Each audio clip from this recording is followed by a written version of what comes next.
Friday night. Time to get your nerd on. We got Mr. Know-It-All, the SaltyTrekker and Danny Dork Night. Are y'all ready? Aight, here we go. If you're looking for me, you know where to find me. Cause tonight is going down. On Friday night, we have nerd fights. It's on tonight. On Friday night, we have nerd fights. It's on tonight. On Friday night, we have nerd fights. It's on tonight. On Friday night, we have nerd fights. It's on tonight. It's on tonight. Y'all know what it is. It's Friday night. Time to get your nerd on. We got Mr. Know-It-All, the SaltyTrekker and Danny Dork Night. Are y'all ready? Aight, here we go. If you're looking for me, you know where to find me. Cause tonight is going down. On Friday night, we have nerd fights. It's on tonight. On Friday night, we have nerd fights. It's on tonight. On Friday night, we have nerd fights. It's on tonight. On Friday night, we have nerd fights. It's on.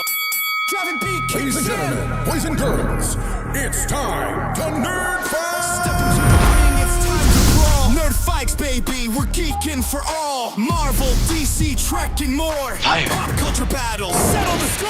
Nerd fights, let's get loud. Nerd fights, yeah, for the geeky crowd. Nerd fights, hey, it's time to throw down. Bring your fandom, it's the hottest showdown. Who's got the takes? Who's got the heat? Mr. Know-It-All and Salty can't be beat. Let's fight! That means only one thing. It's time to fight! Beat drops out with a final shot. Nerd Fights! Let's fight! Hey, what's up, everybody? Welcome to Nerd Fights. I'm, of course, your host, Mr. Know-It-All, and joining me is the captain of this starship, SaltyTrekker. Sir, how are you? I am salty. What about now? I'm even more salty. I'm more salty every minute. I'll tell you. Really? Well, yeah, and I know that you're not in the best of moods either, of course. Normally, I would be the salty one, wouldn't I? Well, no, but you know, for those of you that don't know, I forced Mr. Know-It-All, despite his not feeling that great. I forced him to do something that was the Oh, it was worst awful. form of torture, I think. It actually wasn't. Okay, so I didn't go into it thinking it was gonna be that bad, and then and as I'm watching, it's funny. Okay, just spoiler, I guess, or whatever. I got to watch Wicked, the first one, and with reason, I suppose. And so it's one of those things where I don't ever normally believe the negative stuff. But as I'm watching this, I couldn't help but roll my eyes. And of course, my wife watched it with me, and Mrs. Know-It-All, she's actually very familiar with the Broadway play. Right. And so and it's funny, she could barely stand. Like the first 10 minutes in, she's like, oh, and she stands up and she's walking around and she's coming in out of the kitchen. And she's just like, why did they ruin it? Why do you have to do that? This is terrible. Why did they do this? Why did they do that? Because there's so much not. Now that you've seen Wicked. Yeah. And we can actually talk about it properly. So, first of all, would you agree with me in saying that this movie is exactly? Oh my God, Penny, have a breadstick for me. Hey, Miss Moneypenny, how you doing? Would you agree with me that this movie is exactly what those people in the group formerly known as the Fandom Menace would salivate to rip to shreds? Would you agree? Oh, absolutely. Yeah. Oh, yeah. No, for sure. For sure. It's got all the things. It's got all the things. Everything from literal girl bosses. Okay. So let me get one thing out of the way, because I'm not without be able to see the merit. It's gorgeous. The thing is shot beautifully. From an execution standpoint, it is done wonderfully and fantastically. Visual but so are most of the movies that they rip to pieces. So no, it's fair. Yeah. But yeah, it's just like, what is going on? Anyway, right. Go on. So what I did was to show exactly what I'm talking about. I put together. It's very brief, but it's a little montage a side by side of one of our favorite fandom menicites, Critical Drinker, and a couple of things that he said about that movie, and a couple of things that he said about Tron Ares, which we know is a pretty good movie. Yeah, absolutely, hands down. All right, so let's go to and. All right, so I'm sharing it there. As my mate Neil once famously said as he led us into that bar in Thailand, an experience that I'm still having therapy for to this day, sometimes it's good to try new things. I mean, it definitely wasn't in that case, let me tell you. But it's a lesson that I've tried to apply to my reviewing career nonetheless. Hence the reason I'm sitting here talking about Wicked of all things. So I can't for any reason figure out why in life, like, why do they just make these videos using the same 5 memes?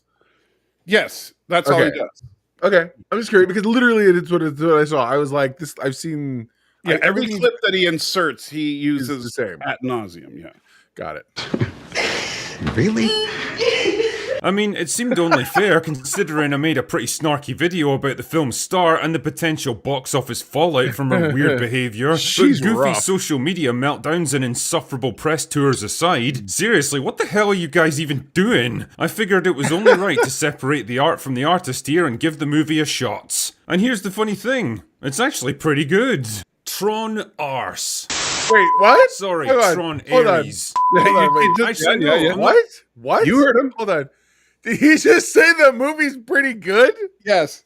Keep going. Keep going. So notice, and that's why I showed his introduction to Tron. Obviously, he didn't like that. But Sorry, because it is arse. Arse! Anyway, it's without doubt one of the dumbest, most pointless, and creatively bankrupt movies I've seen all year. See, and the problem is when you have taglines from them like creatively bankrupt, you want to sit here and go, dude. Oh wait, you're gonna love this. Now, and I challenge you and anybody in the audience, tell me that the next thing he says here is not a perfect description. Hang on, I want to go on real quick. I think we need to go all in on ABJ here. Sir, I appreciate you so much. Yes. Just got here. What's the topic? Mr. Nordall's right. That's how you walk into a room, ABJ. That's how you walk into a room, sir. So Oh God, I'm sorry. So the next words out of Critical Drinker's mouth, tell me this is not a description of Wicked as opposed to Tron. Go ahead. All right, go ahead and play it. It's a film that feels like it was made with the sole intention of deconstructing the entire franchise, neatly sidestepping and erasing everything that was set up in the previous film. Anyway, the two women have really good chemistry together, and overall, I've got... What? Wait. Do you even hear the temperature shift? Yeah, I know. Isn't that crazy? Like he goes from a movie that is, I would argue, is objectively trying to do something very interesting with the franchise to this unmitigated and complete cash grab that is the Wicked franchise, because I do believe that's the case. And by the way, you can be a cash grab and be executed well in terms of the visual execution. They've poured they're trying to buy their way out of this movie because this movie is not good in any way, and it's absolutely an atrocious what do you call it? When you basing something on something else, you know what I mean? It's not. Well, it's a derivative and deconstructive mess, right? There's something that already is trying to add to the lore, but it does the way it added to the lore in the original Broadway play was actually very respectful compared to what it does now. But anyway, I'm sorry, we're not even talking about this yet. We're just talking about the actual Drinkers review. I'm sorry. Let's continue. No issues with their work. Weirdly, I also didn't get a sense that the movie was trying too hard to preach to the audience. Yeah, there's a core theme of learning to accept people who are different. What? Okay, hang on. Yes, hang on. He said that. I have to bring us out of this to show. Okay, so I want to understand. I have to understand this right for a second. So there is I know I have a low frame rate, and I don't know how to figure out how to fix that just yet right now. Because I've tried to come in and out twice. So he says it's not being preachy when this is single-handedly about.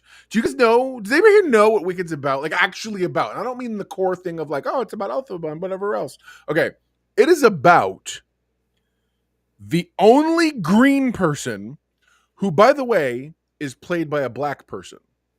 And she's the only main Hold actor on. in this that's black. Spoilers, in Yeah. case you didn't know that. Cynthia Erivo is not green. But okay, and so there's already a ham-fisted racial component one. We're going to show you a racial allegory that actually uses the race in question in green face. Okay? And then it's going to make it about the animals being abused. Wait for it, but they're sentient animals, thus making it another slavery allegory. So, okay, race issue. And so you sit here and you say, okay, these are two ham-fisted things that don't actually jibe 100% with the full storyline. Like, genuine. And don't lie, Phoenix Gundam, you're a liar. You're not a liar, because you know if she was in Orion, you'd be all in. All right, so don't give me that nonsense. But yeah, it's just sit very still and you'll be all right. If I just talk only. If I only sit like this and talk, that's it. No, anyway, but yeah. I don't know. I suppose I could try to fix it, but I wouldn't even know where to start trying to fix it. Go on. And the tragic hero who tries to fight back against the system, but those are pretty universal themes that anyone can relate to.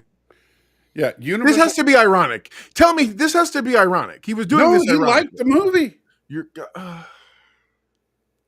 How is that possible? How is this I feel like there's a dartboard, and he's like, boonk. All right, I guess that's the movie I have to pretend I like. Like what that? Like what is? And right. How heavy are you selling out to like this movie on the level he's talking about? Well, and because like he's sitting there praising the like with this part right here, he's praising the fact that it has these universal themes that anyone can identify with. It doesn't matter that the main characters are women, while railing on other movies because they throw women in there and so men can't identify with it. Well, and if we're going to be pedantic, the last green woman in anything they hated also. Yeah. So if you remember, just saying. Mind you, I wasn't a big Keen fan either after the first episode, but still. We're talking about She-Hulk for those of you playing at home. Continue. Basically what I'm saying here is that unlike something like Barbie, I didn't get the sense that the filmmakers had a big political chip on their shoulder that they were trying to force on the audience. Ares starts to have second thoughts, disobeys his programming, and goes on the run with strong, diverse female character. So then Athena chases after them and uses the magic. And then I guess that's the other thing too, is after a while, they start just biting on each other. Like the whole strong female character thing, that's a thing that what's his he face? says that all the does. time, yeah Nerdrotic does, and Desparu and all them, like they all speak with the same talking points. But Wicked is the first time I've seen a girl boss movie where he never said strong. That is so legitimately a girl boss movie. Yes. Like this is the definition of a girl boss movie. They didn't, and by the way, they didn't have to invent these characters. These characters were part of the original material that they adapted. Okay. Right. And they just had, but then they cranked it up to like 10. And I'm like, okay, I'm sorry, forgive me. Bullshit lasers to make one of those giant flying tank things, even though it was many times larger than the building it was created in, so I've got no idea how that was supposed to work, but who even cares? Let's just go with it. At first the two of them are at loggerheads and do everything they can to make each other's lives miserable, but as time passes they develop a kind of grudging respect that eventually blossoms into real friendship. And possibly more. I'll do the fingering. But the arrival of a dashing prince creates a love triangle that threatens to pull them apart, and lurking in the background is a shadowy plot to enslave all the animals of Oz so they can never talk again. Are you serious? Just go with it, okay? He literally says the same thing. Like, what's funny is we're showing two different examples, and we've now seen the same clips twice. Yes. Because they're from both that's the end of my montage. Real fast. No, it's fine. And that's fine. We can get out of this. Bradley goes, he knows how to get views. He has to like one of them every now and then, and I completely agree with you. Well, this is something. This is something that Mr. Know-It-All and I discussed about one time when not online. Is that honestly? Drinker and others like him will every now and then throw out a review like that, and for the sole purpose of being able to prove that they're not biased.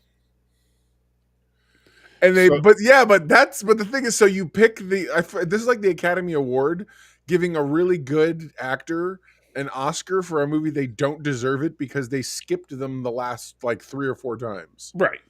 Like that's Yeah, so horrible. And then to pick the movie that is the paragon of everything you rail against and make that the one. I'm like, that's the way you do this. And I feel like even he can't possibly mean this. He can't mean this. He just can't. There's nothing good. He does. There's nothing good. I refuse to believe that. No. Well, I mean, I can't understand why he says some of the things he said about some genuinely good movies. Yeah. You know, like Tron is not a girl boss movie, right? And by the way, I agree. I completely agree. Yeah.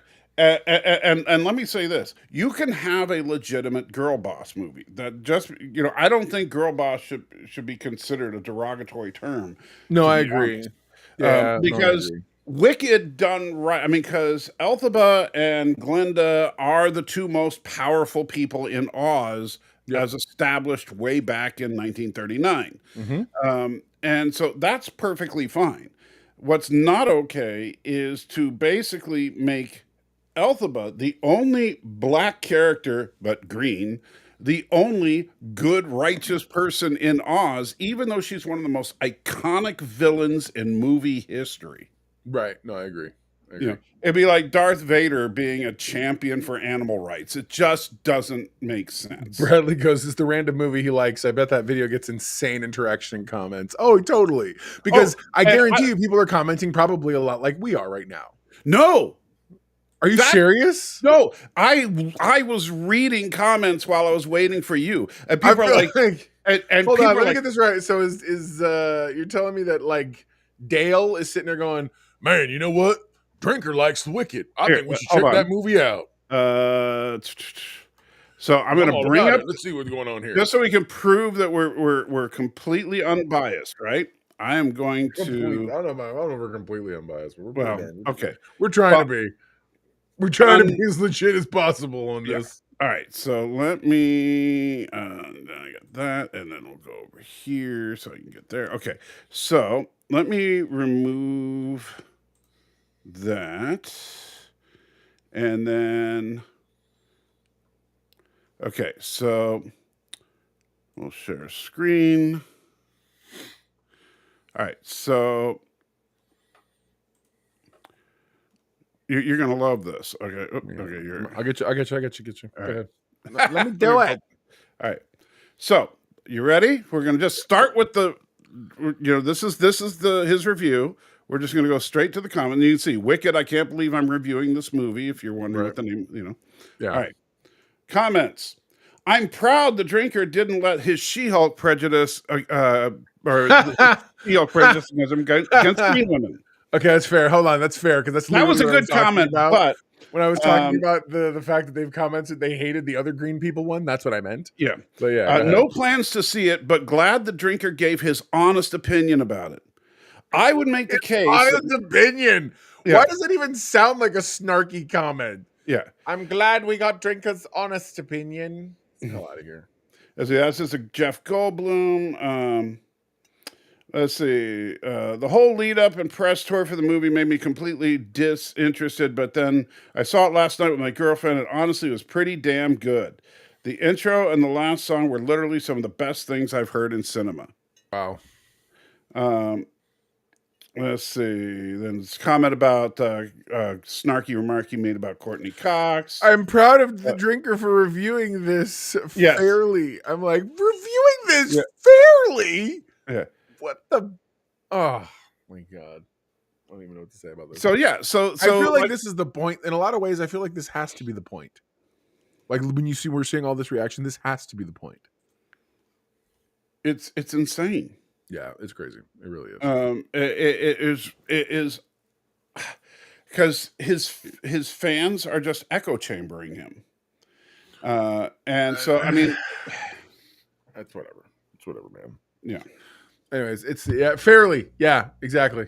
Yeah, exactly. Good job, Phoenix. 100%. It's like he's fairly reviewing it. I feel like he wasn't even fairly reviewing it. I literally feel like he was checkboxing this. Like this was a checkbox review for him. Yeah. It was just, well, whatever I normally think, let me think something different. And you're like, Right. whatever, bro. So this makes me. Why was this DEI drinker?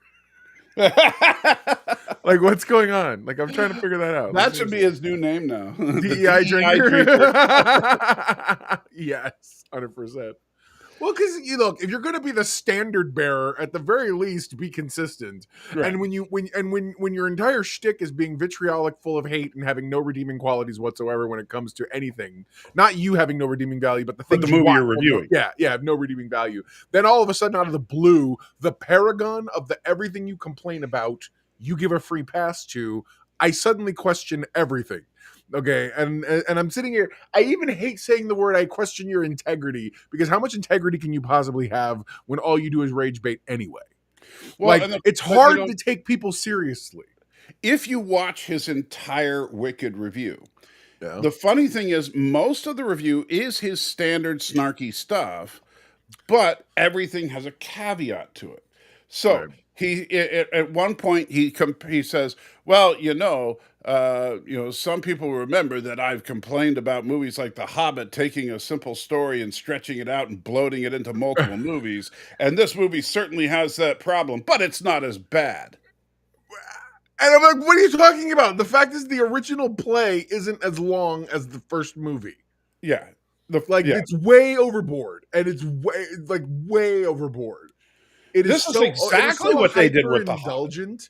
It is so hyper indulgent. I can't even, like, honestly not. And the thing is, and at least The Hobbit pulled other stuff from other Tolkien works. Yeah. You know, they just wanted to bloat this thing. And, 100%. By the way, what did you think? And for those of you that haven't seen Wicked, you might think I'm going to make this next thing up, but I'm totally not. What did you think of the fact that the Wicked Witch of the West is the bastard love child of the wizard and a munchkin? Well, first off, I think it's hilarious, the whole Munchkin idea, that's not actually. Yeah, Munchkin is just a place. And I'm like, what? Like, this is the Munchkins are all normal size.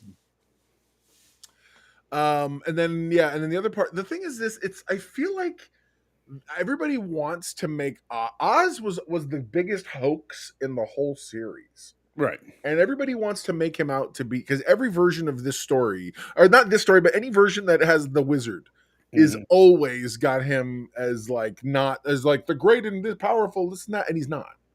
Even the movie The Great and Powerful Oz, that was the whole shtick, was that he's not. Well, that's always been Oz's shtick, though. That's right. But this movie, but this tries to give him some level of import to the main story and theme, and I'm like, right. Aside from what he's already done, I don't understand why we need all this. The whole thing felt really, it was very ham-fisted and very clunky. And I wish, I told my wife, I said I would have, because she asked if I'd ever want to see it, and I said, yeah, I would totally watch it. Like, in real life, I'd go see the Broadway play. To try to, you know what I mean? I would totally see this. And she says, yeah, because nothing like this. Nothing like this. And Phoenix, that may be, I don't know what their motivations were as far as padding. And I've never read the book, and I don't plan to. And I've never seen the play, and I don't plan to. And in large part, because I find the entire concept of Wicked offensive anyway. Well, my whole thing is, there's literally like 18 books, and I'm over exaggerating, in the Oz series. You're telling me nobody has ever been able to go to any other of the books and make a good movie that could easily be either a continuation or a prequel to the original version without going ridiculous and having to make something up yourself? Not to mention, most of that stuff is in the public domain now anyway. Oh, I guarantee you, if you took one of these the other Oz books and faithfully made it into a movie as a musical and in the same style as the original 1939 film, it would be a massive hit.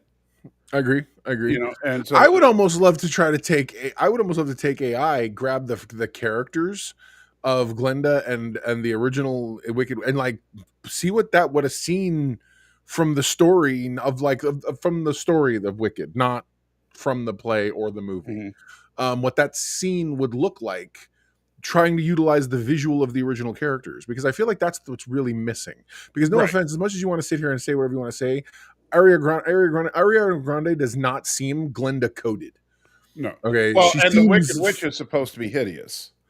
right. And I'm sorry, but if you're trying to tell me that, because the Wicked Witch had a Wicked Witch nose, and if you're trying to tell me, well, that's the black lady nose, then you are so racist. Like, stop it. Yeah, Like, no. what are you doing? She absolutely Like, should have had the big crooked nose and the wart. anything. Yeah. Add, give us do the thing. Yeah. Don't just color in nice color shades of pastel and give us the Yellow Brick Road the way it looked in the original movie and try to sell it to us as part of the story. That's just not, that's incongruous in the extreme. But you see, Ooh, I didn't know that. Weapons is on HBO Max now. Daniel, I'm gonna have to go watch it now. you haven't seen it yet? I saw parts of it, but I didn't get a chance to finish it. It's really good.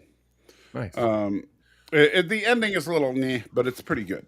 But the because I think Cynthia looked way too good to be the Wicked Witch.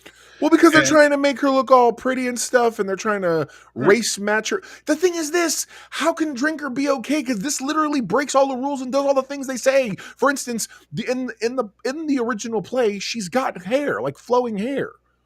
And in this, they gave her quote unquote black hair, or that's what Cynthia Erivo called it. Yeah. She's like, I get to do something that matches my style, this, that, blah, blah, blah, for what I bring to the character. What do you mean what you bring to the character? What you bring to the character is your acting. And acting is about behaving like other things and other characters and other people. You're supposed to become the character. The character isn't supposed to become you. Right. Okay. And I feel like that's the, hey, what's up, Phil? Phil Eiling says, hey. Yeah. And so we're just talking about the musical masterpiece that is Wicked, and how refreshing it is to see people like Critical Drinker giving it a fair and honest review. Which, by the way, I do like the fact that, I don't know if you caught it, but at the beginning of his review, he said, well, I figured I might as well give it an honest review. And my first thought was, yeah, that's the key word right there, because that's not what he's doing for anything else. I was going to say, as opposed to all the other times you're lying to us? Yes. Like, walk me through this, my friend. Seriously. Yeah. That's true. Cynthia's bald, so shouldn't Elphaba just have been bald? I feel like that would have been better. Yeah, had she been, but whatever. Yeah, but no, But I really don't like, and this is not the first movie to do it. It just does it worse than most others. I don't like movies that try to make a true villain into a misunderstood hero. I don't understand this preoccupation with trying to identify with evil. At the end of the day, bad guys are meant to be bad guys. You can if you want to sit here and say, oh, well, boo hoo, I wasn't given an extra piece of pie at supper, fine. Okay, but at the same time, it's like, make the character what they're supposed to be. But I would be okay with Wicked. Victor says, haven't seen it. I have Vogon poetry levels of negative reaction to musicals. Points to you, sir. No, this great reference. Vogon levels of poetry. It's so bad. It's so bad.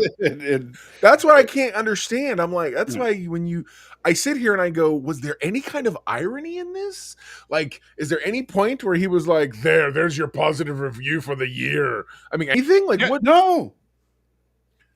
I feel like that would be the only way I would accept this as having been relatively any level of genuine. After he compares it to Barbie, and then he says that the one thing he'll say about both this movie and Barbie is that they understood their audience. And I feel like Barbie did. I feel like Barbie does stand alone in that. Well, and Wicked does to a certain extent. Except I think Wicked just. It had enough of the stage play so that it made enough people happy. Bradley says that's the big issue with actors and directors these days. They refuse to make something faithfully. They just want they want it in their way. Their face is like the Mando taking his mask off of the Rock, never losing. Yeah, true. I agree with that. There are exceptions, but yeah, unfortunately, Hollywood is mostly like that. Phoenix says, I do need to see the insanity of Cynthia in a movie version of No, I've seen clips. No, it's terrible. And this is from my family loves Jesus Christ Superstar. Okay, my family loves that because they grew up. My wife and my father-in-law grew up watching it, and so they watch it every year, and pretty regularly. and it's so funny because my father-in-law, old school former alcoholic, Yeah. where once in a while, but he's so old now, he's not like regular alcoholic anymore. So every now and again he'll just be like, let me get a 6-pack of beer. We're like, all right, fine, no problem, whatever, it's been a while, and we'll get it for him. And first thing he does after he opens the first one, put Jesus Christ Superstar on for me, and he proceeds to sing with it the whole time. So I'm very familiar with this particular thing. So when I saw a clip of her in it, Cynthia Erivo in it, doing some weird, like, I thought she was playing the character of Satan, the way she was moving and behaving, and just, it's none of it felt. So there's clips of it out, yeah. Yes. Oh, there's clips. There's clips of her. Because it's a You play. sound like her. Yes, Oh, yes. it's terrible. No, it's bad. It's rough, dude. It's rough. Go look it up. You'll see it. Oh man. Yes, I have heard. Have you guys heard about Chris Stuckman's movie? Yes, Shelby Oaks. I have. I almost I went have, to in see it fact. today. I just had to cancel because I actually am seeing it tomorrow. Yeah. I'm seeing it tomorrow, and my review will be tomorrow afternoon for that. But yeah, I'm looking forward to it. I've been a fan of Stuckman's for a long time. I like in the old days he used to, I don't know, he doesn't do it as much anymore, but he used to always end his reviews with "get Stuckmanized," which I always thought that is so stupid, but I love it. Robert Rose Jr. Hello, sir. He says hello there tonight, Mr. Nolan and SaltyTrekker. The actor to play Rambo in the prequel movie has been cast. He played Adam Smasher and is in the new Street Fighter movie coming. Yes, he is. That I do know. I knew about the Street Fighter ring. I didn't know he was the Adam Smasher one before. Yeah. But yeah, I saw that clip and it looked good. They've also cast the guy, same tangential universe. They've also cast the guy who's playing a young Sylvester Stallone in the biopic of the making of the original Rambo. So the young man who's going to play young Sylvester Stallone, and they show him jogging in the whole Rocky sweater outfit, and he looks good. He looks good. He looks like a young Sylvester Stallone. They did good. So that'd be interesting to see. But So what thanks I for want to that, Robert. see is if that movie makes money, they have to then do one where this guy plays the young Sylvester Stallone in the making of the Italian Stallion. He needs to play him from now on. He'll get typecast. You know about the Playing him Italian forever. Stallion, right? No, what happened? That's the name of a movie. Is it his original porn movie? Yes. That's what I thought. And it was actually originally was like Party at some guy's house, but then they changed it to the Italian Stallion when Rocky came out. ABJ says, but will it be a quiet, moody Rambo or a senseless violence Rambo? I think we'll probably see what turns him into senseless violence Rambo, but I have a feeling that won't be till the final set piece. What we're going to find out is that Rambo went to Vietnam in order to save the animals. I hate you so much, bro. I hate you so much. It's real. It's absolutely real. But so what I was going to say is that by the way, real quick, going back to the Cynthia Erivo thing with the Jesus, Phoenix did say, nope, she's Jeebus. Yeah. I love that so that much. would be the one time I would approve of using that. Yeah, word. totally. No, totally. Like if you're going to do something like Wicked, I wouldn't mind seeing, like, you could do a story of how she became evil. Like what it was her motivation that broke her and made her go totally evil. However, and I have not seen. Good Fortune. Yes, I did see Good Fortune. I did too. You want to make this an So I have a Substack I started, and it's Mr. Substack. Yeah, mrnordahl.substack.com. It's like the equivalent of an old school newsletter. I got it for two reasons. One, it counts as it counts as an outlet in case I want to try to get actually Rotten Tomato certified someday. And but also every now and again I see movies I don't want to do videos about, but I have enough interest to take notes, and so I turn those notes into a written article. I did my Good Fortunes review there. I'm an angel. See the wings? So funny enough, yeah, that was my take was that the whole movie. By the way, the movie isn't bad. I enjoyed it. Trying to do overall, it's just it's very convoluted in how it's trying to do it. So on its face, it's trying to be a subversion of the trope of I wish it was my life, or change something, however, supernaturally altering your life because you think it's better on the other side. But then when they do it, the gist of it is, spoilers by the way for anybody who doesn't know, that they get the guy decides to stay that way. He doesn't want to go back to his old life. Yeah, because it is better on the other side. But then what they give you is the person who whose life he took over does have that actual enlightening moment, and so it's but without inadvertently, like you didn't they weren't expecting that, and it works out. It still works out in its own crazy way without giving away everything. That's and that's my just. I thought it was a fun movie. It was. It's don't go in expecting John Wick, as an angel. It's obviously the entire Hold on, movie. no, not according to Phoenix. That's what became of John Wick after the last movie. You know what? I agree. That's my headcanon now. It totally is Phoenix. Thank you for that. So my headcanon. John Wick is now an angel with incredibly small wings. And just for the record, in case you didn't know, Robert also says Airwolf also probably has the best theme ever. No, I'd have to give that to Knight Rider.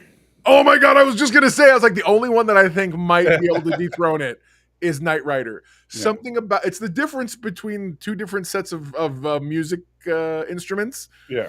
That's the only difference, because they both have that driving sort of sound. Yes, but you know what Airwolf is really missing? What? Michael Knight.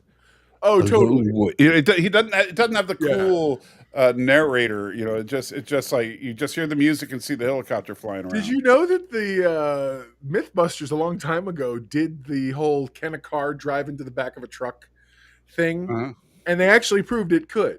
In fact, it would, because what they would do is you would go faster than the truck briefly to get up the ramp, but once you're up the ramp, you would almost immediately come to a full stop. Right, and the car would just skid. You would just cruise into the truck normal without anything, because momentum would carry you. Right. But once you're on the truck, you assume the truck's speed. Right. And so, like, okay, that's so smart. I had no idea. Anyway, way off topic. Thank you for that. Yeah. But yeah, so but as far as good fortune, I did like. All right, everybody, in case you're keeping track of Penny's whereabouts, she just left Olive Garden. Aaron, Ms. Moneypenny has left the building. That's right. Now they can start doing all the dishes from all that slovenly eating she was doing. Airwolf was weak, but had a cool chopper. So it's funny. This isn't get to the chopper. This isn't what we're talking about today. I don't want to turn this into like 80s TV shows that could have been better.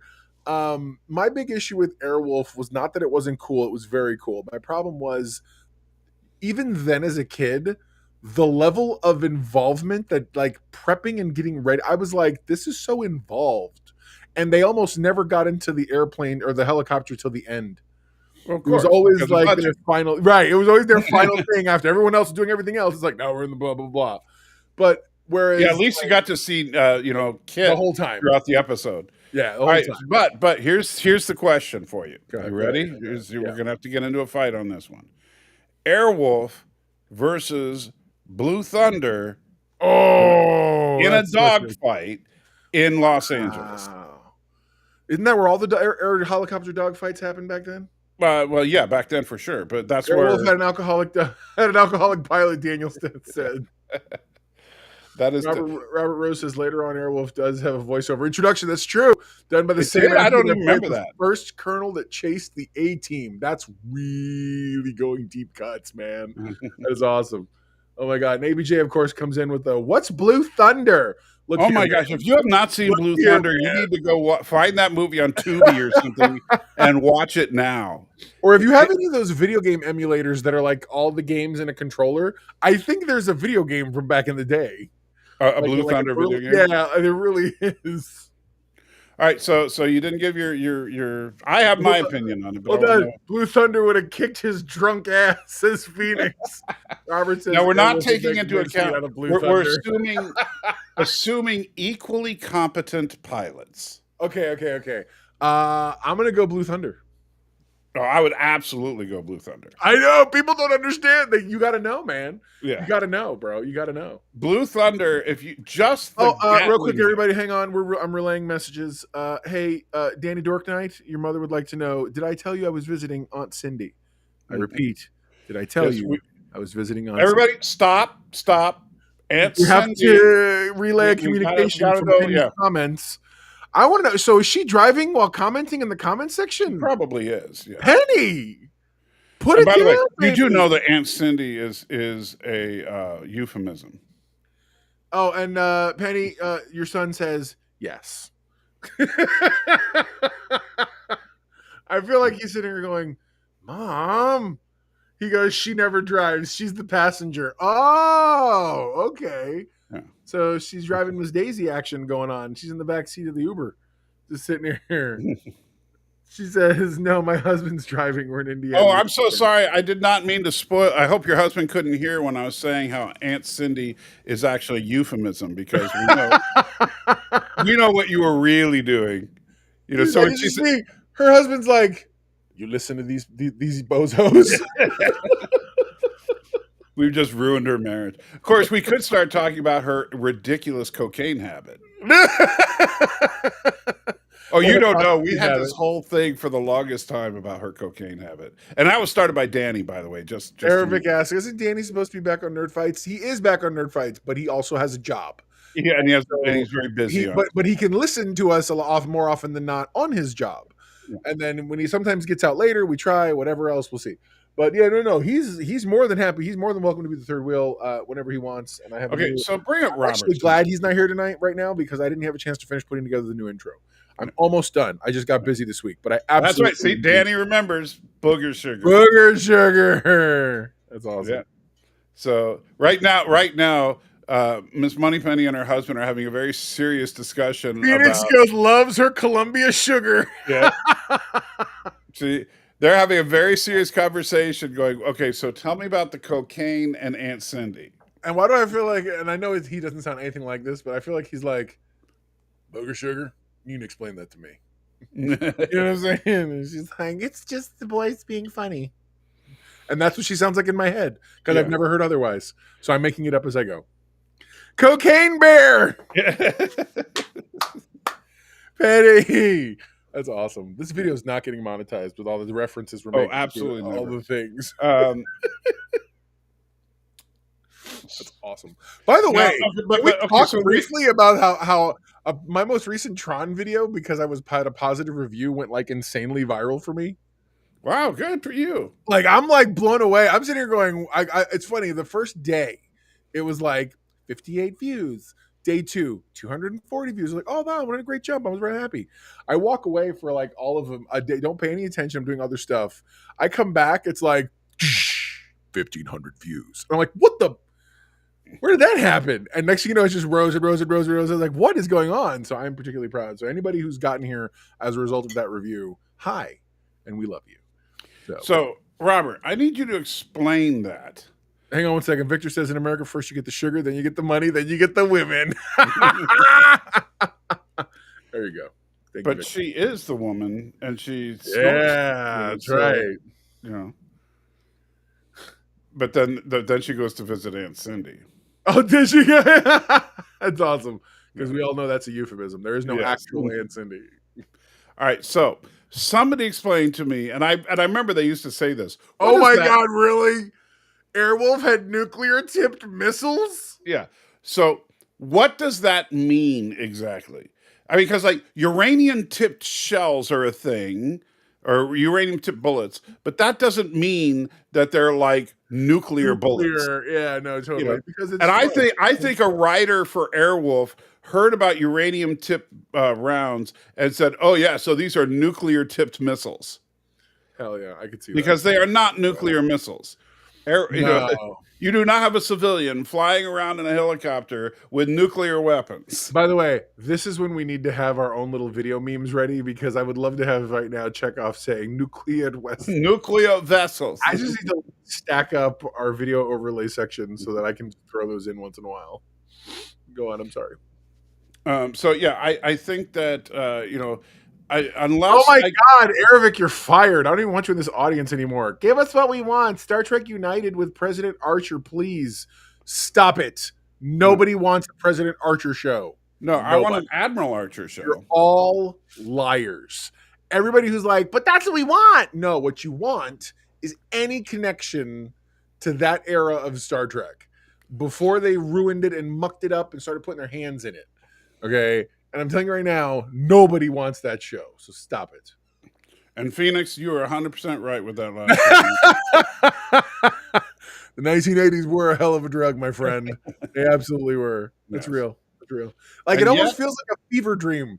It does. It feels like a fever dream we had because we're sitting here right now trying to relive those years.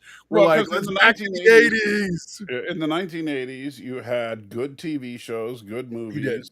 You really did. You didn't have an internet, so there was no fandom menace bitching about everything. Hold on. Here we go. Sorry, Victor. I got him out of order. He says, that's the only Trek show I want. No joking. Followed immediately by, I'm bored with every other Trek.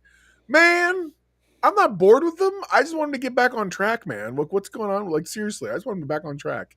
You know, here's the thing. What you don't know, Victor, is that What are you holding? I'm holding my dog. I know, but like, what's it in? She's a burrito today. I was going to say, it looks like you're holding this little burrito. She's got a little hoodie that she wears. I love that completely. That is the greatest ever. I wish he was wearing his Superman shirt today. I would totally have put my dog on camera. So and what were you saying before you completely sidetracked? I heard Stanley says, I heard they turned down Shatner's quote for a cameo on Enterprise. Phoenix says, who's bored with Lower Decks? No joke, bro. Seriously, I could watch Lower Decks again and again and again. Yeah. Victor says, there's like 700 hours of Trek. That is all kind of the same story. That's kind of how, yeah, I agree with you. And part of that, I think, is because half of it is the actual story that they were like, that Star Trek we know. And the other half of it is them trying to write the Star Trek we knew. But you know what? Badly. Here's the problem. And I know you guys hate that I love the original series so much. But this is why the original series is so much superior to every other iteration of Trek, is that they got in sci-fi writers to write weird, bizarre ideas and make them into episodes. They don't. Yeah, I feel like they held a writers' room where they just broke stories, and they have a giant board of ideas, and then they were like, "Okay, cool, all of that we're doing." Yeah, and it's like, wait, what? But you think about like in the original series. Oh, this is great. This is a great example here. Victor says it's taffy that's folded back on itself 1,000 times. Yeah, I agree with that. I think that from TNG onward, there's some truth to that, but that's the ultimate problem of having a writer's room. I agree with you. By the way, give me Trek Legacy. I'm totally down. No, I know everybody hates that idea. No, screw you guys. I love that idea. Danny says Salty speaks the truth. I hear you. I do. There you go, Salty. See, now you got some support. Even though he's not here, you have someone who's not going to just. Yeah, I don't just roll over for you, but at the same time, I think you need the support once in a while. Well, I'm just speaking facts here. No, because if you get right, beholden to 700 hours of story has no chance of being interesting. I think you're right. I feel like, well, no, and I think that's the reason why these have been bad. They're trying to within these weird confines that they're not even really following to begin with. So I don't know why we're bothering. They try to make these things, and you're sitting here going, can we just make a good sci-fi show? Because you're right. I think Salty hit it on the head a while back when he said that. That's why I've been saying it so often. When they try to write Star Trek, the original Star Trek just tried to write sci-fi. And these characters were the vehicle that they carried those stories forward with. Right. But they weren't trying to write Star Trek. We do that later. And I think Next Gen was original. I think Deep Space Nine was original. Honestly, I think Voyager is when it started to become that, because a lot of the episodes of Voyager that are the classic trope ones feel like stereotypical generic trope episodes. That's when it started to feel like the snake was eating its tail for me. I disagree with you about Next Gen, but really, yeah, I think the Next Gen. Tell me why. What's up? Next Gen has some great episodes, and it has a lot of generic episodes. ABJ, I think you're going to be wrapped in the mouth for this one, not by me, but by others. But does the cruise getting taken over by musical compulsion really count as the same story? Right, that's an original idea. I'll give them credit. Don't know. I think it's an original way of doing an idea, but I think it's the same basic premise as something like when. Oh my gosh, the second episode of Star Trek Next Generation, and also the Naked Now. Yes, where the idea is they're compelled by this disease or this thing to act completely different than their normal way of behaving. First of all, you need to go back to the episode of the original one, series, The Naked Time. And I couldn't remember that name. Now it's just everybody gets horny. Right, but the same idea. It's the basic gist of the concept. I get you. Yeah. Hold on. Deep Space Nine had the Tribble episodes, and they did it in a very original way. I appreciated the way they did it because they not only did the episode, but they also brought back like the actor who played the original Klingon spy person, and they didn't try to do anything goofy with him. He still looks like an old Jewish sales guy. You know what I mean? Like, it's really, the way they did it was very interesting. Victor Giovanni says Wrath of Khan kind of ruined it for everything else, showing that trying to the old story led to a great story once. I'll go with that. Well, and I think that you do run into some problems when you try to take into account all the lore of Trek, because as a wonderful example, when the Dominion War happened, where was the First Federation? Why didn't they help out? Who's the First Federation? The giant death sphere that had glowing lights all over Right. it. I know exactly what you're talking about. Yeah. It took me a second. What's that? No, it took me a second to remember who you're talking about. Go on. Yeah, yeah. But yeah, so where was the First Federation? How about the Telosians or the Malcosians or any of these other super beings that could absolutely wreak havoc on the Dominion and would have a vested interest in the Alpha Quadrant being left alone? Well, I feel like they lost a lot of the wonder that made it's like they said, well, we've explored everything there is to explore. No more new stuff. And I'm like, the dude, problem there space is is that the galaxy is a very big place. huge.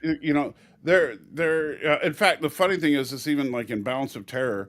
I don't remember the exact number, but Bones talks about how there's an estimation of however many millions of Earth-type planets in our galaxy, and it's like Phoenix Gundam says 80% of Trek is find new planet which has issues similar to modern day, but it's supposed to be that way as the stories are there to make us think. But you see, here's the thing about that, Phoenix, is that you're right. In the original series, that was something they did several times, where they would go to a planet. The planet would have some kind of situation that had some kind of allegory to something going on in the real world.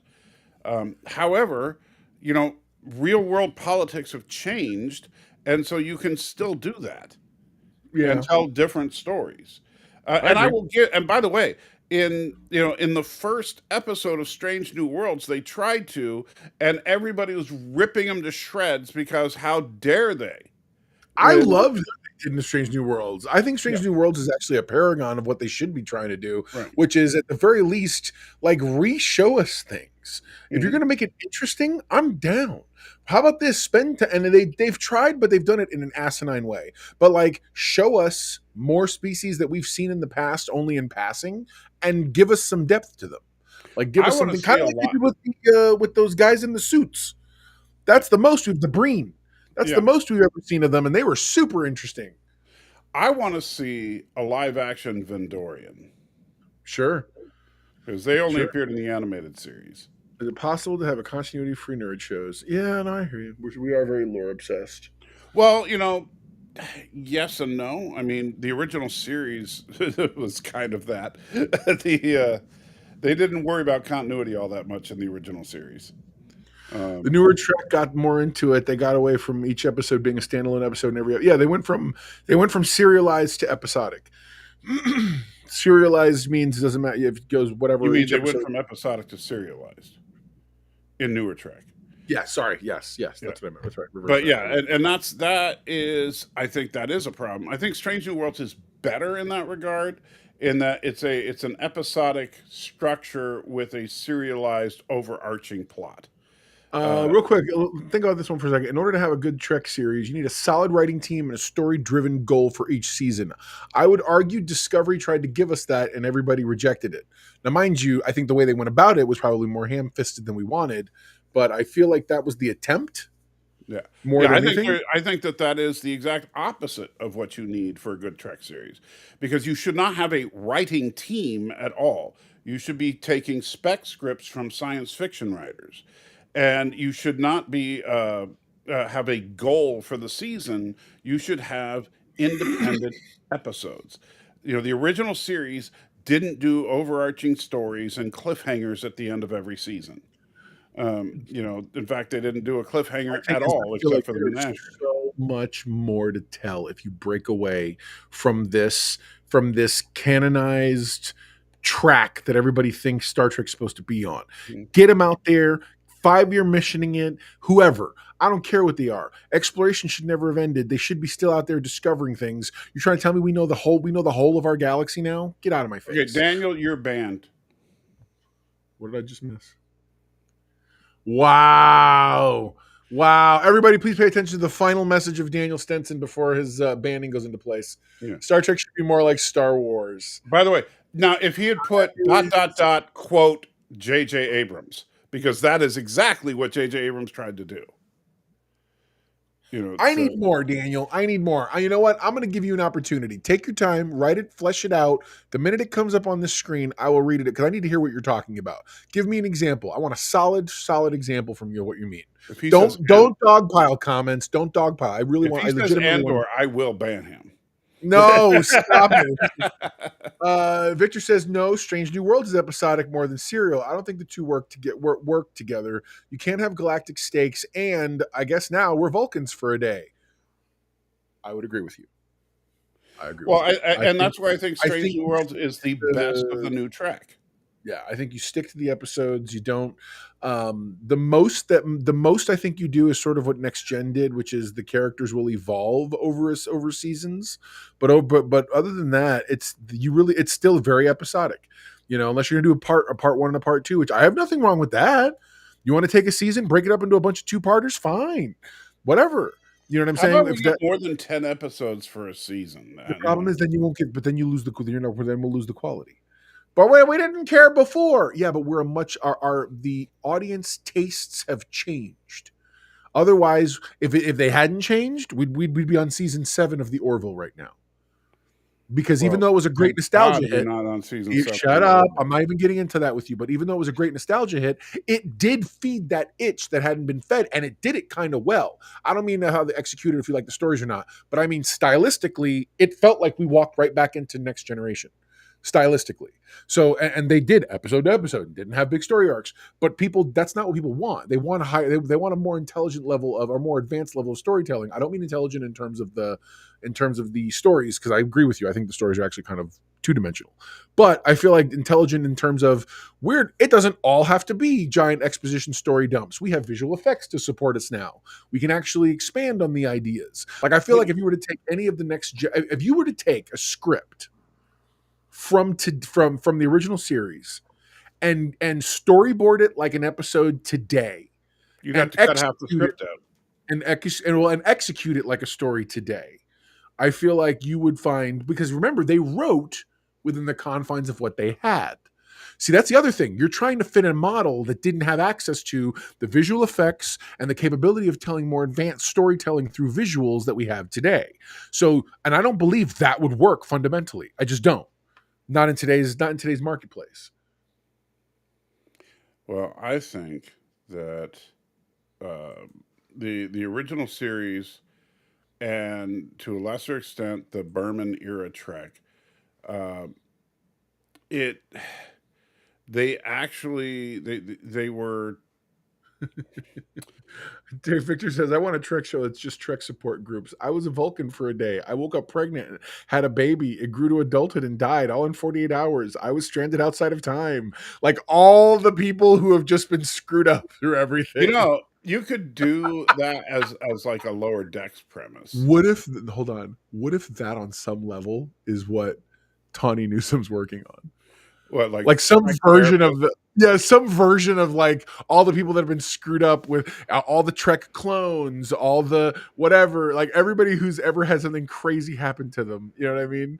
Because you could even do a throwaway, like in a haunted candle concept, like from that one Next Gen episode where Beverly. Oh man, we need an entire series on the haunted candle.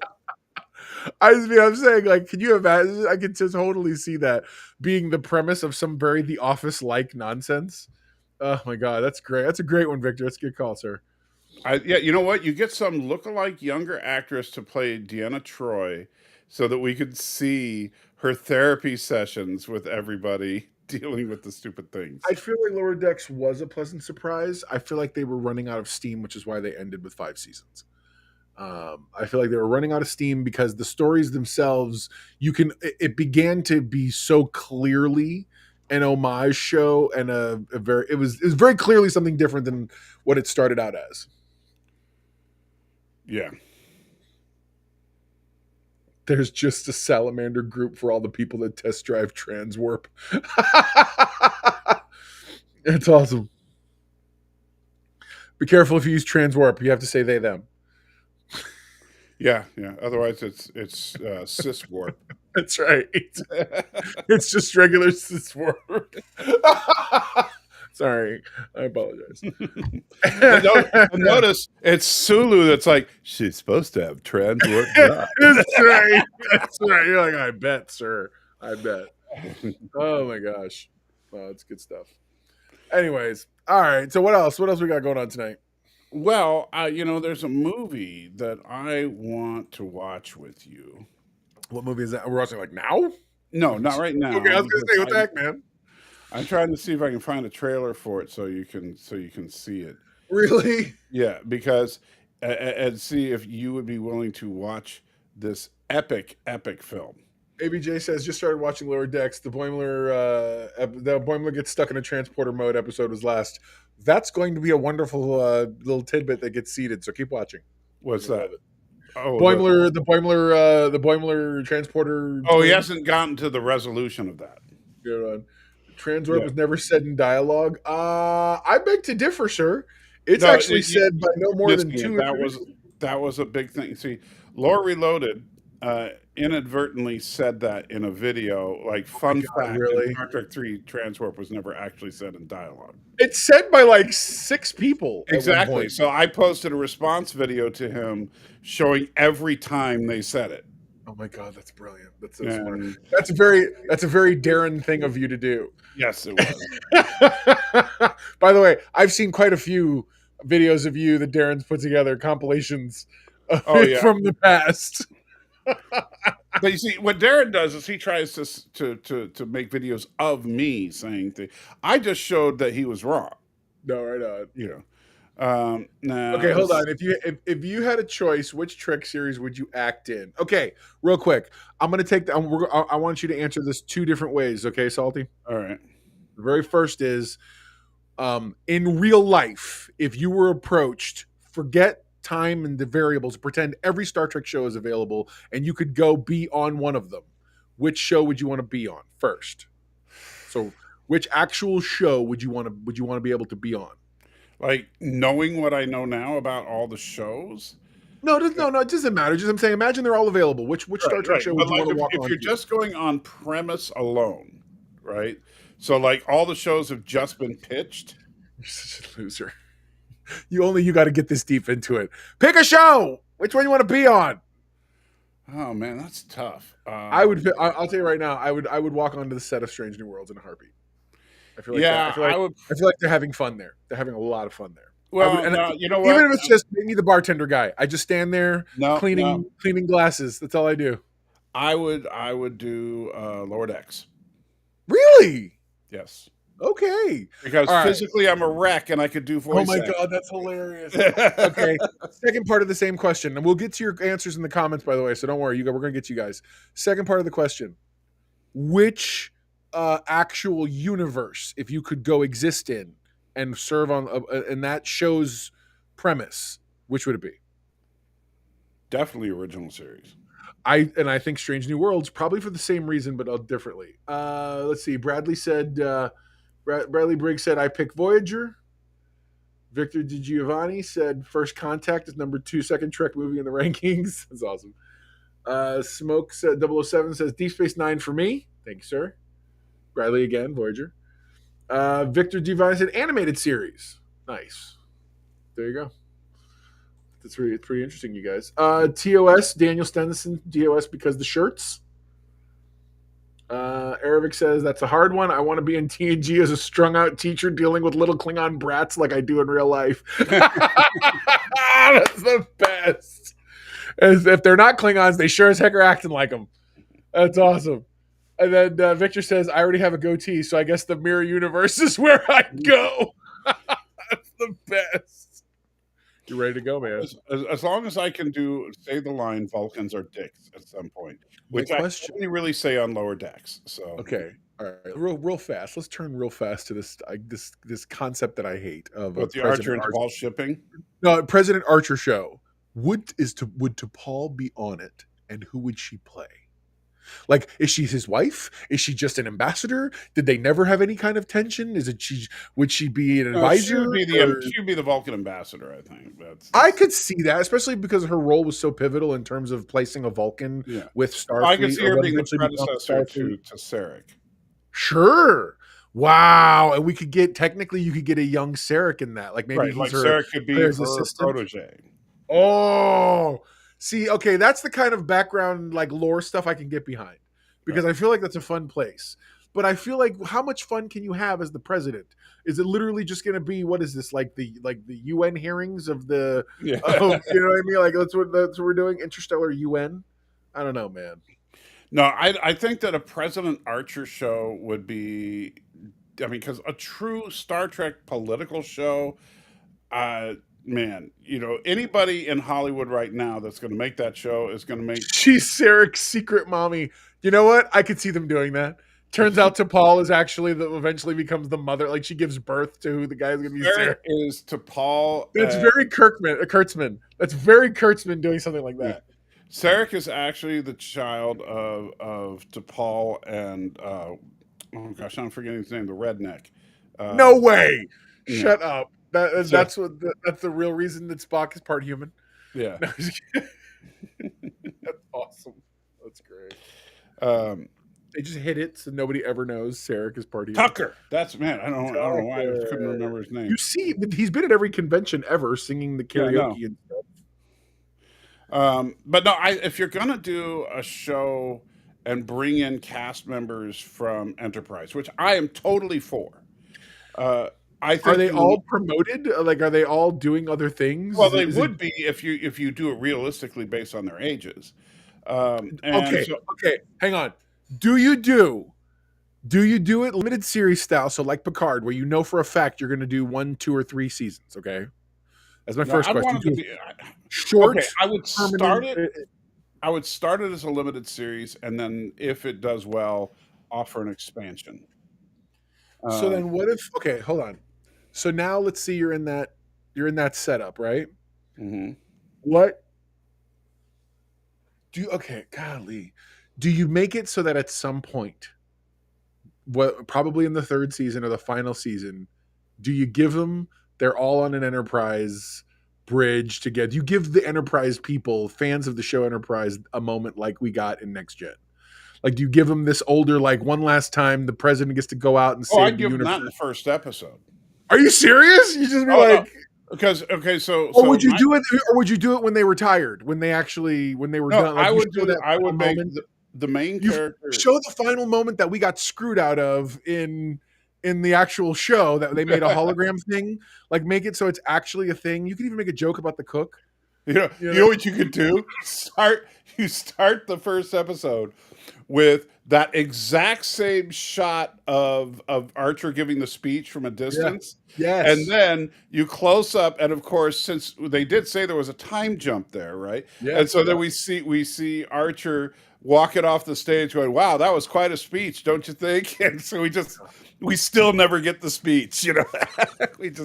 we just get right after the speech now instead of right before it. And the whole time it's people being like, "Sir, oh, that speech. Yeah. What a great speech." Everybody keeps complimenting the speech. Time. Throughout the entire season, all people will talk about is the speech.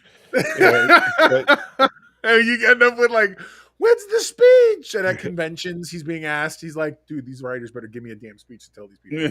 Because I've heard. Although, remember, he said he doesn't do Star Trek conventions because he said he set his price. He wants $1 million. Well, you know, he's crazy, but you know, well, because that's the level of importance he puts on his private time. Right. He's like, they pay me to do this show. Right. He's got a very Anson Mount outlook like that. I would want to put so the opening shot of my Enterprise sequel show would show the NX-01 refit. The ship cool. The ship we never so saw. You get to actually see You get to actually see it in that mode for a little while. Right. And the captain of that ship would be Mayweather. Okay, that would be cool. Grown up and everything. You could get the same actor. Have you seen him lately? Yeah. Dude looks good. Yeah. And so Yeah, so I think, and that's the thing you got to take into account. I mean, I know everybody's, oh, bring back the whole cast. Look, I don't want to see a 75-year-old Archer.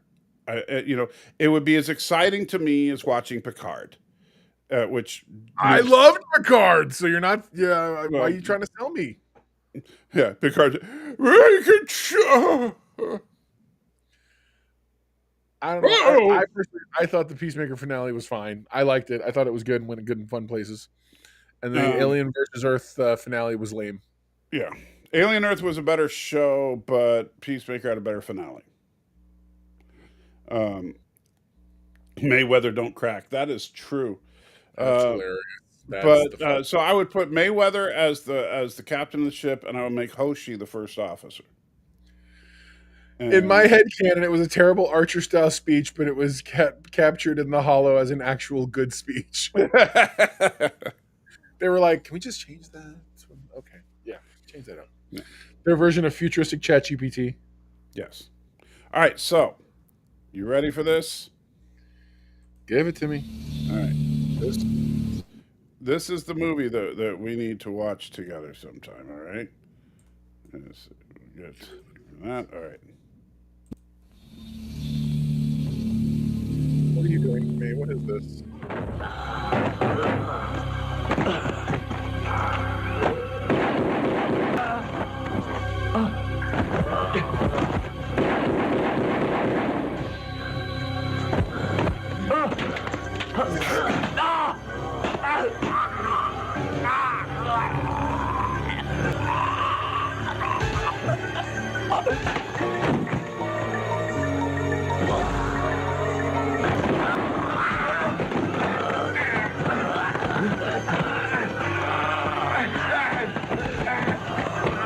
Is he a kung fu zombie?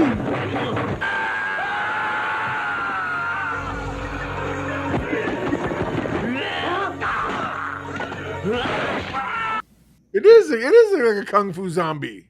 No, it was okay. So the name, and I'm What is not. this? I am not making this up. The name of the movie Oh God. is Robo Vampire. I'm so done. Robo Vampire. Yes! Robo Vampire. Well, Phoenix is absolute cinema, so whatever. Yeah, that This guy. What is going on here? What is Robo that? What are we watching? Vampire. Robo Vampire. What are we watching? Daniel Stitz. Geez, this is your audience all day.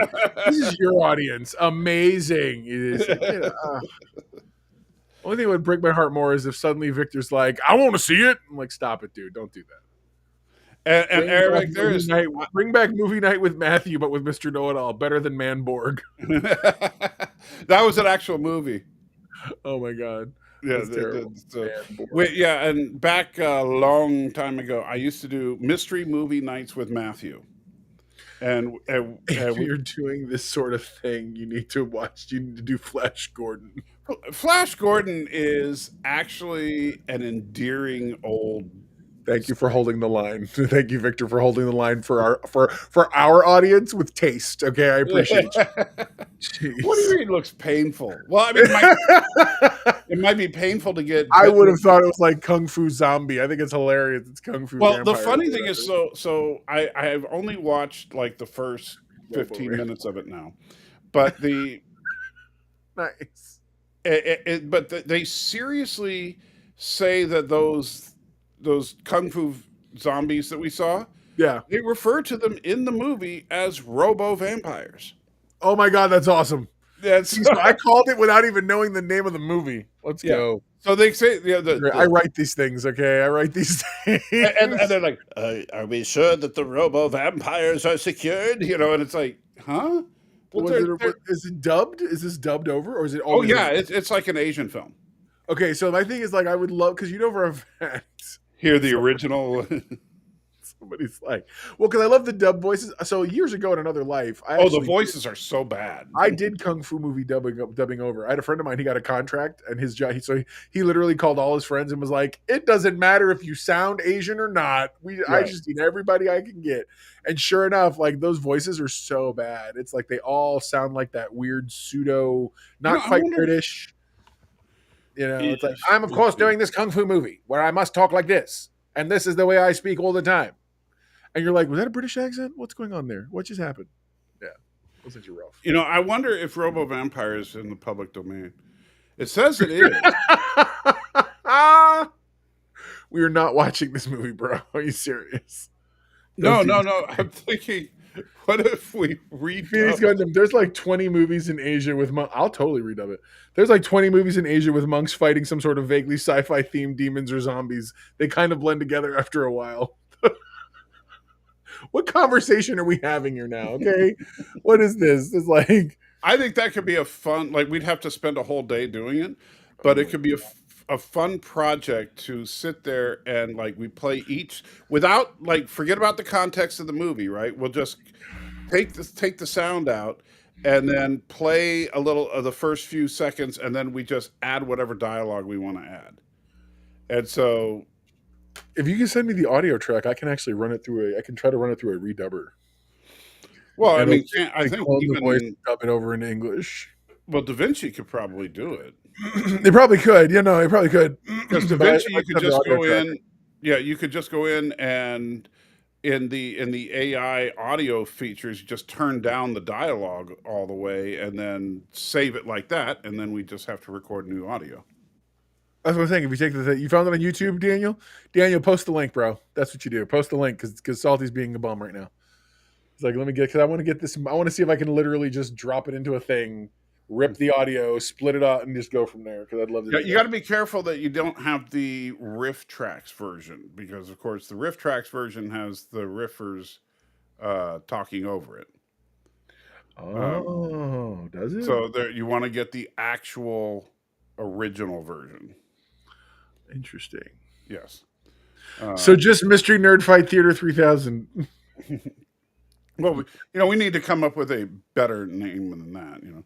Like I think Nerd Fight Theater's fine. I don't know. I don't know about you, man. I'm good. Nerd Fight movies, Nerd Fight at the movies, whatever, man. Movie Nerd Fights, let's go. I'm down.